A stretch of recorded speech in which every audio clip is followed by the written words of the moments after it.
അത്ര പഴഞ്ചനൊന്നും അല്ല. കിരണിനെ മനസ്സിലാക്കാൻ എനിക്ക് പറ്റും. സമയമായി, ഞാൻ ചെല്ലട്ടെ. ആഹാ, പറ്റില്ല. എന്നോട് കുറച്ചു നേരം സംസാരിച്ചിട്ട് പോയാ മതി.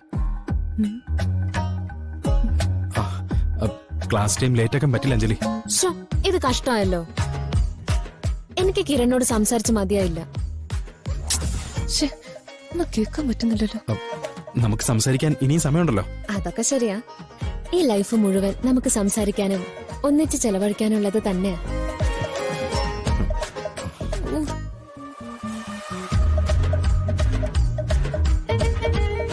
ഇവരെന്തായി സംസാരിക്കുന്നേ? അഞ്ജലി, താൻ ചെല്ലേ, ഞാൻ ഫോൺ ചെയ്തോളാം. വെറുതെ പറയണ്ട, കിരൺ വിളിക്കാനൊന്നും പോണില്ല. ഉറപ്പായിട്ടും വിളിക്കാം. ഇപ്പൊ തന്നെ ലേറ്റ് ആയി, അതാ. ഒരു കാര്യം ചെയ്യ്, എനിക്കും കൂടി ഇവിടെ ഒരു ജോലി വാങ്ങിച്ചതാ. അപ്പോ എനിക്ക് എപ്പോഴും കിരണിന്റെ കൂടെ ഇരിക്കാലോ. ഏയ്, അതൊന്നും നടക്കില്ല അഞ്ജലി. എന്താ നടക്കാത്തെ? എനിക്ക് വലിയ സാലറി ഒന്നും വേണ്ട. കിരണിന്റെ കൂടെ ടൈം സ്പെൻഡ് ചെയ്യാൻ സമ്മതിച്ചാൽ മാത്രം മതി. നമുക്ക് ആലോചിക്കാം. താനിപ്പച്ചല്ലേ? ശരി. കിരൺ പറഞ്ഞോണ്ട് മാത്രം ഞാൻ പോവാം. പിന്നെ ഗ്യാപ്പ് കിട്ടി ഉടനെ എന്നെ വിളിക്കണം, മറക്കല്ലേ? ശരി, വിളിക്കാം. എങ്കിൽ ശരി, ബൈ. ബൈ.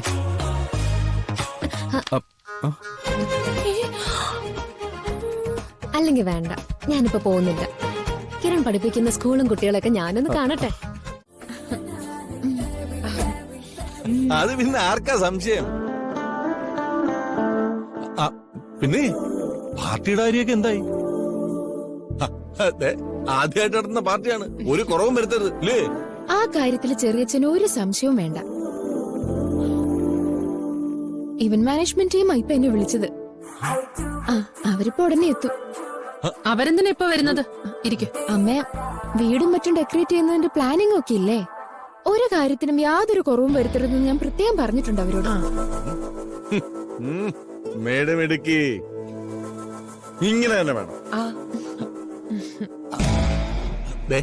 മോള് നടത്തുന്ന ഈ പാർട്ടി കണ്ടേ നമ്മളെ പൂർണിമ പോലും ഞെട്ടണം, ഞെട്ടിത്തരിക്കണം. പൂർണിമ മാത്രല്ല സഹദേവേട്ട, ആ ദുർഗയും കിരണും ഒക്കെ അതിശയിക്കണം. സ്വന്തം അനിയത്തി നടത്തുന്ന പാർട്ടി കണ്ട് ദുർഗയ്ക്ക് അസൂയ തോന്നണം.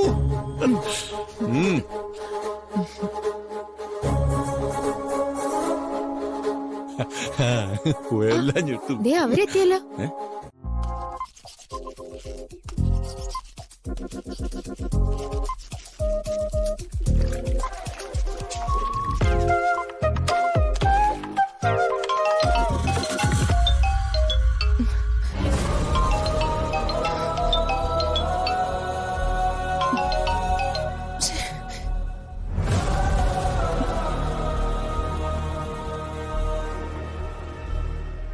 ഈശ്വര, ഞാൻ എങ്ങനെ ഈ കുരുക്കിന്ന് രക്ഷപ്പെടും? ആരോട് സഹായം ചോദിക്കും? എങ്ങനെയെങ്കിലും ഈ പണം റെഡിയാക്കി അവർക്ക് കൊടുത്തേ മതിയാവും.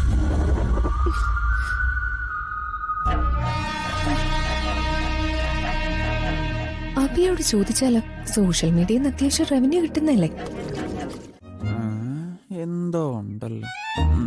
ചേച്ചിക്ക് എന്നോട് എന്തെങ്കിലും ചോദിക്കാനോ പറയാനുണ്ടോ? നീ എന്നെ ഒന്ന് ഹെൽപ്പ് ചെയ്യണം. അങ്ങനെ പറ. അപ്പൊ അതാണ് കാര്യം. പതിവില്ലാണ്ട് എന്നെ ഹെൽപ്പ് ചെയ്യാൻ വന്നതൊക്കെ. ശരി, പറ, എന്ത് ഹെൽപ്പാ വേണ്ടത്? നീ എനിക്ക് കുറച്ച് ക്യാഷ് തരണം. എന്റെ അടുത്തോ? കടുവായിട്ട് മതി, കുറച്ച് ദിവസത്തിനുള്ളിൽ തിരിച്ചു തരാം. എന്റെ പൊന്നേച്ചി, സോറി, എന്റെ 10 പൈസ ഇല്ല. ഞാൻ പാപ്പരാ. ഉണ്ടായിരുന്ന പൈസ എടുത്ത് ഈ ബൈക്ക് കയറ്റി. എന്റെ പേഴ്സ് മൊത്തം കാലിയാ. ഒരു അത്യാവശ്യ കാര്യത്തിനാ. നീ എങ്ങനെയെങ്കിലും ഒന്ന് മറിച്ചു താ. നോ രക്ഷ ചേച്ചി. ഈ ബൈക്ക് നന്നാക്കാൻ തന്നെ ഞാൻ എല്ലാവരുടെ അടുത്തും കാശ് ചോദിച്ചതാ. കിട്ടാവുന്ന സ്ഥലത്തുനിന്ന് എല്ലാം ഞാൻ വാങ്ങിച്ചു. ഇനി ഉടനെ ഒന്നും ഞാൻ വിചാരിച്ച പൈസ ഒപ്പിക്കാൻ പറ്റുമെന്ന് തോന്നുന്നില്ല.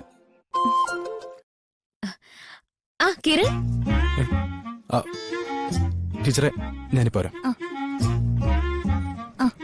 എന്നാ നിങ്ങൾ സംസാരിച്ചു. കിരൺ എന്തിനാ എന്നെ അന്വേഷിച്ചത്? അത് ഒരു മിനിറ്റ് കിരൺ.